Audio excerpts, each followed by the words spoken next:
With each day a new beginning, another opportunity to be all you are created to be. There is a way. And now the host of our award-winning program, the Reverend Arthur Hammons, invites you to make this day the best day of your life. Hello, friends.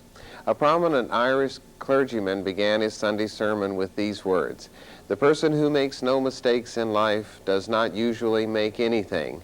No doubt his congregation must have breathed a sigh of relief. Well, can we really benefit from our mistakes? That's a good question. And to tell us how to look at our mistakes is Dr. Gregory Penn. Dr. Penn is the minister of Unity of Escondido in Escondido, California. He is also the host of his own television program called Aspire. Let's welcome Greg to our program. I'm glad you can be with us again. I'm honored, Arthur. Thank you for having me. I know you have cassettes and books, all kinds of things to help people. And I wanted our viewers to be aware of this book, Reincarnation, the Same Old Brand New You. It's one of your earlier publications, but it and all of the brochures and tapes that you do are available if someone will write to you, and they'll get your address by sending for the brochure. We'll tell them more about that later.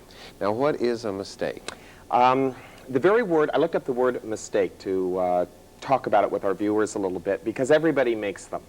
And the word mistake means to mistake something. In other words, to be unaware of something, to falsely identify something for something else, not to see the reality of something. So when I'm making mistakes, what I'm doing is I am unaware of looking at something and seeing the reality of it. I'm seeing it through my mind. And whenever I'm seeing something through my mind, I'm distorting it. I'm missing it. So a mistake is really very normal. It is the natural occurrence of a person who has no awareness yet. And there's a vast difference between awareness and something that we might call learning. When a person is learning, they become knowledgeable. No one truly gains anything through learning. You can learn many things and still not have an awareness of those things. For instance, a child can look at a fire, and see it, put its hand in it, and burn itself and say, "I learned not to put my hand in the fire." And that's learning. And you'll go your whole life doing that kind of thing, putting your hand in the fire to find out if something's hot. Awareness looks at something, sees the nature of it for what it truly is, and does not always need to go through the experience of burning the hand. That is the key. Awareness leads to wisdom. Learning leads to knowledge, and knowledge is one of the biggest barriers to wisdom, which is something we all want. Wisdom comes from the heart. Knowledge comes from the head. And the head can never be the heart. And you're saying that the better of the two is from the heart wisdom. I don't know if I want to say it's the better of the two. I will say this, it's probably the more direct path. I think we have to go through a lot of learning. I think we have to go through a lot of knowledge. I think we have to go through a lot of pain. Life is a process. It is not a destination. It's a process that we move through, and mistakes are real valuable things in that process of moving through, to understand that we can't live our life on the level of knowledge. We have to live our life on the level of the heart, seeking our own wisdom. But people don't understand that. A man came to Buddha once and looked at him and said, "Buddha, are you a saint?" And Buddha said, "No." He said, "Are you a god?" Buddha said, "No." The man said, "Are you an angel?" The man says, "No, I'm not." Or Buddha said, "No, I'm not." The man said, "Then what are you?" He said, "I'm simply awake." You see, and that's the difference. The man who lives in knowledge, lives in his mind, who mistakes things for what they're not, identifies things that are not really that. He looks at someone through knowledge. And he tries to label a person or label situations, where the man who is awake, the individual who is awakened to their own self, looks at things as they are. They see the nature of things. They don't try to make the nature of things something different. For instance, there's flowers here on this table. I wouldn't mistake that for vegetables. Now, my learning doesn't teach me that. My awareness of the flower and what it is, the nature of it, is what helps me. But to get to that point, I've got to learn not to trust what my mind thinks. And that's the key. Why do we call some of the events in our lives mistakes? Well, we have no other word for it. They're not really mistakes. They're a part of that thing I said earlier, that life is a process. I don't think we should look at anything that we've done that has brought us to any kind of understanding as something that is bad or negative. It might be a mistake, and that I mistook it for something that it wasn't. That's how I need to understand it, deep within me. I thought you were this, or I thought this situation was that. I mistook it. I trusted what my mind and my five senses told me it would be. I didn't really understand or delve into the nature of it to see what it really was. So I can do one of two things with that. I can go through my life and look at all of the mistakes I've done and feel very bad about myself and feel like a fool or an idiot, or as a lot of religion likes to look at it, as though you're a bad sinner. Or I can look at it and go, all of this is teaching me the process of learning not to trust what my mind thinks anymore, but to go back and understand that true awareness or true understanding comes not from what I learn, but from what I know, and trusting my heart much more than my head. Okay, what do you do with the reports that your head gives you then? Something happens, you observe something, and then you have a thought. Well, Jesus kind of gave us a one-liner. It's a very much of a Zen one-liner. He said, judge not, period. Okay? I have learned, Arthur, in my life, that if I am passive about my thoughts, eventually, and I don't trust them, I just let them go through my mind. I don't deny them. I don't say they're not true, and I don't fight with them, because if you fight with your mind will always win. It will always win, because at this stage, we're a lot weaker than our minds are. You let the mind have its thoughts, and you let it have its analyzations, but you remain passive to it, and you be the observer, the watcher of those thoughts, and watching where they're going and where they came from. If you do that, you'll see the nature of how the mind works, and you will never be fooled again. Now when I look at someone who has a different lifestyle than my own, or a different attitude than my own, in the old days I would look at them and say there was something wrong with them. Now I understand they're right where they need to be, in the right place, at the right time, living their life just like I'm doing.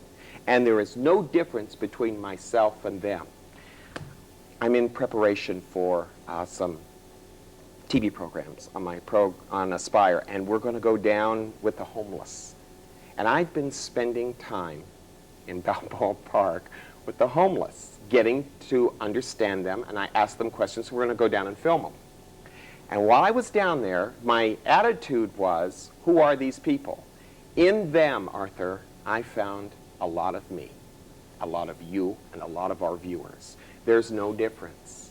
What our viewers would call maybe a person who is unsuccessful, they are very successful at being what they are, as you and I are very successful at being what we are. And I'm finding it more and more difficult to look at them and feel that, one, that they are a victim, or two, that there's something wrong with them. I am finding, three, my equanimity with them. And I'm not so sure which one is homeless. I think we're all homeless. How interesting. They may not have a shelter over their head, but neither do we understand where home is in us. We're still struggling with the mistake of thinking that if we have clothes or money or a career, that something is right about us, and that's a big mistake. Because you can have all the wealth you want and all the possessions you want and still be lonely and afraid and hurt. And nothing changes that. They live their life the same way we do in another way. Their excess is poverty. Our excess is aggression and wealth. We all live in excess. That's what desire is all about. The spiritual path is not to live in excess, not to live with wanting more or having less. A basic mistake about prosperity. Here's a mistake. A mistake of prosperity is that a person has a lot of things in their life. That's a mistake. Because we think in terms of prosperity being whatever I have in my life will entertain me, make me happy and secure. Wrong. prosperity is having what you need when you need it and realizing that you're exactly where you need to be in the moment you're in. It has nothing to do with what you own or what you don't own. It is simply an awareness of where you are, who you are, and why you're there. And then when you understand that, all the other things are added unto you. Automatically, you're not seeking after those things. If I am comfortable in myself, I will be comfortable anywhere. Most people want to be president of the world. That's what they want to be. And they think that they would be happy being president of the world. But if you're not happy where you are right now, you'll never be happy, president of the world or not. That is a mistake. So if we develop happiness where we are, then that gives us the ability to then focus in on how we act out that happiness. Exactly. And then it brings it to us. We don't even act it out. It happens through us. I mean, Arthur, we've all had what people call evil thoughts. Okay, you know, devious thoughts. And you sometimes find yourself, it comes through you and you don't even know. You followed it and you go, oh, look what I did. You didn't have to think about your behavior. It was so natural. You know, I was saying to, I was teaching a class recently and I said, have you ever noticed that evil comes so naturally? You never have to think about it. You never have to worry about it. It's always there. Well, the same thing happens when you're conscious, when you're awake, as the Buddha said. You don't worry about your behavior. You are. And you work through that, and your behavior follows you. And let's clarify that behavior that follows you, because you're focused, is focused, and it's not bad, No. and it's really not good either. No, it's aware. It's conscious. It's It meets awake. the situation. For instance, if you were hurt, I'd be there to be attentive to you, to attend to you. I would be aware of your hurt. And you'd have compassion and understanding. Of course. But if I'm on a behavioral level, I have problems. I may not be able to see your hurt. I mistake your happy face for a hurt man on the inside. Or you might say, if you hadn't done this or that, you wouldn't be hurt, and you'd make judgments and stuff. You got it. Very good. We've all been there. I'm learning. Yes. I'm enjoying this. We've all been Are there. we judged for or by our behavior? This is going to be a bit controversial. Forgive me. I am a real suspicious person of anyone who is a do-gooder. Real suspicious. Because what I am feeling from do-gooders is that they're hiding something that they feel very bad about themselves. And they're trying to make up for it by doing good things to other people. Those, I like what Shakespeare said, methinks the woman protests too much. Methinks that with do-gooders, there's something evil in them that they haven't come to terms with. I'm not saying don't do good. I'm saying know the motive of why you do anything that you do. Because even if I'm kind to you on the inside, I'm feeling bad about myself. My kindness to you is pseudo and phony. It is not authentic. And life demands that we be authentic. Jesus said, you clean the outside of the cup, but you keep the inside dirty. It's no good. The inside must be as pure as the outside. And there is a funny thing in metaphysics that a lot of people think, even in conventional religion, that you can change the core man by changing the outer man. You can change the core of a person by the circumference. It is not true. You live from the inside out, not from the outside in. A person who lives by their mind lives from the outside in. Tries to change themselves through their actions. It cannot be done. You can change a person's behaviorisms, but you cannot change the person. If I feel bad about something and I'm trying to make up for it by being kind to you or to you, I'm only fooling me. You'll all have a great opinion about me. But there'll be a day when I'm left to myself, and maybe on my deathbed it'll be that day, and I'll be laying there, and no matter who's around me, I'll still have to live with the person that I am. And you can't help me with that, no matter what I've done. Tombstones are everywhere with people's epitaph on them. Doesn't mean that the person laying there knows what happened in their life. They were trying to make up for something that they didn't have to make up for. We have time now for our break. Okay. But when we come back, I'd like to talk to you about when we clear that up, if we could get in touch with it, how authentic our lives could be, and then if people can tell if there's something behind that do-good atmosphere, and more about mistakes. So we'll continue with our guest, Dr. Penn, right after this message. Now let's talk about, if I've got a resentment, Yeah. And I'm being good to cover it up. Yeah. Maybe I don't know better. Maybe I'm being manipulative. Sure. Well, what if I went through the pain of discovering what it was within me and work it out? That's the key. The whole idea is to go down into the pain, to feel where it came from, to understand it, and the moment you do, Arthur, it's gone. Listen, some pain for some people, and I've had my share, and I'm sure you have Yes. yours, and I think the thing that bonds us together is we've all hurt as deeply as each other has hurt. I mean, none of us have Right. hurt more or less, but we've all been there, and some of the pain, it feels so badly that if you think if you were to go down into it, you might just die. You would. A part of you will die, that a part of you might be born again. And that's what I mean by life being a process and not a destination. All mistakes come to us to transform us, not to take away from our life, but to kill a part of us that we might be a new person at the other end.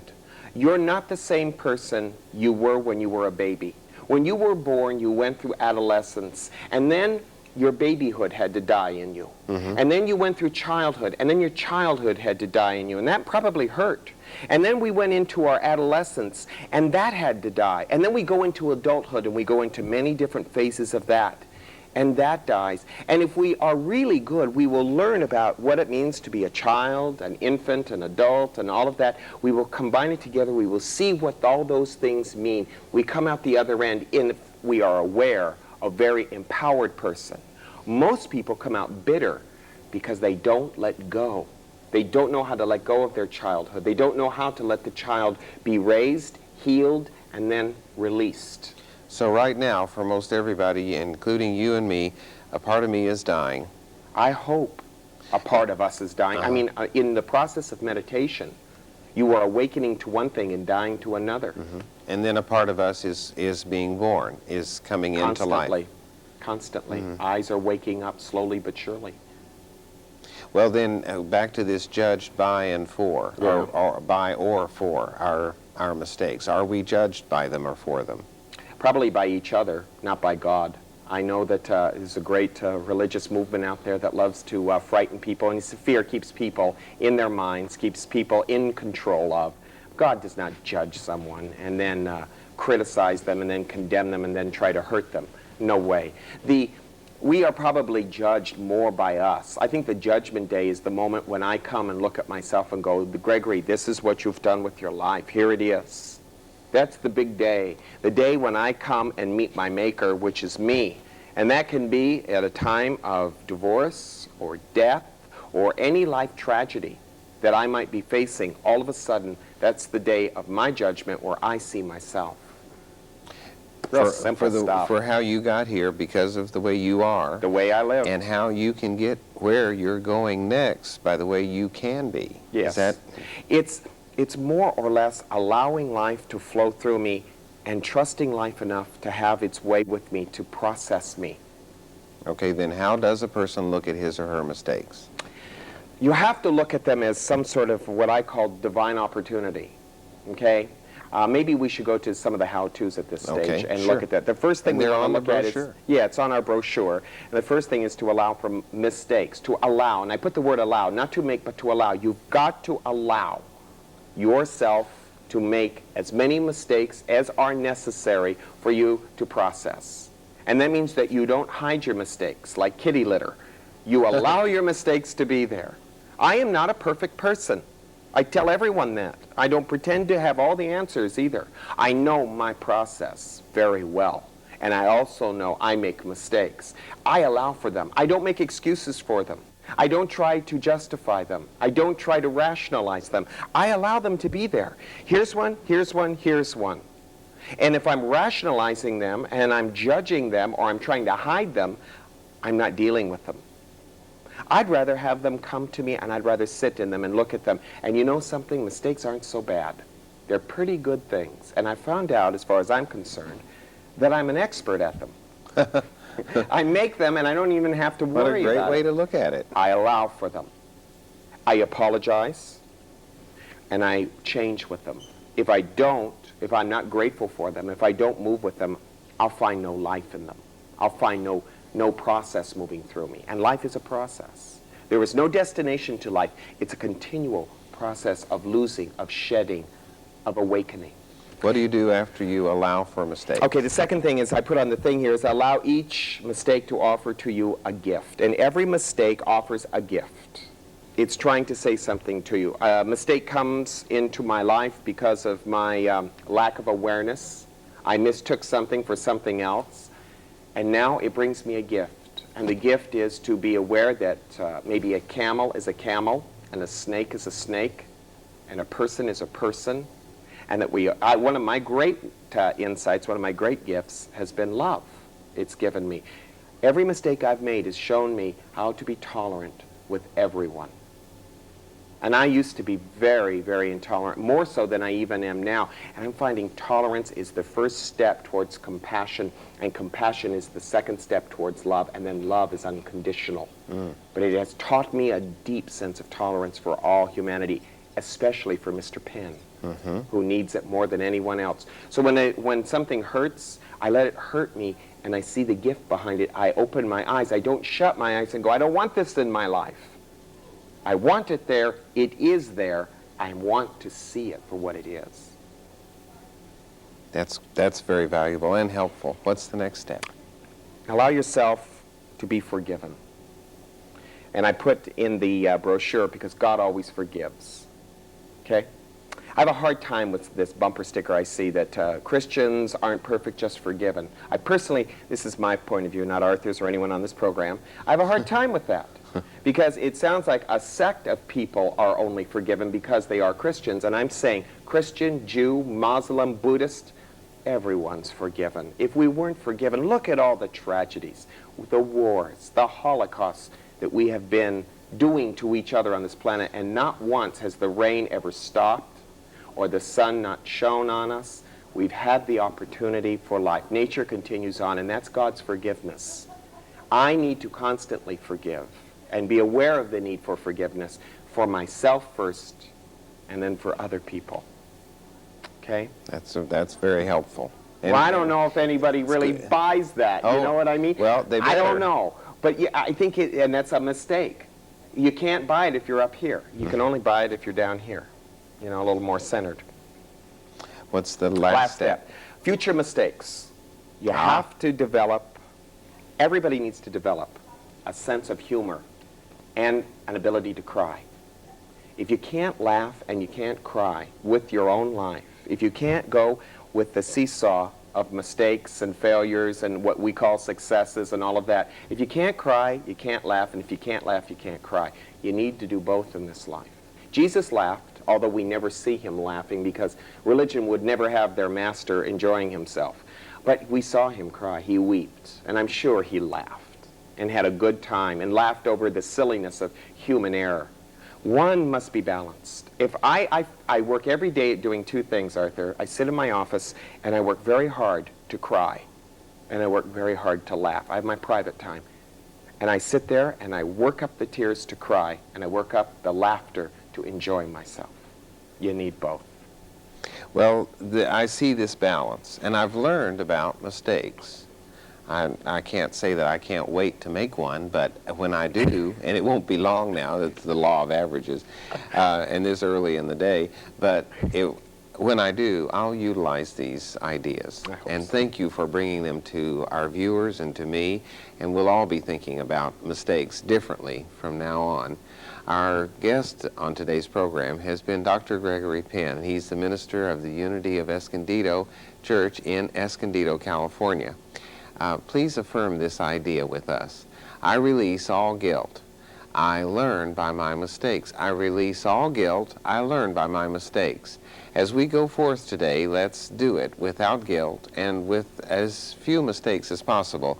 And don't make the mistake of not writing for the brochure. Please do, and join us on our next program.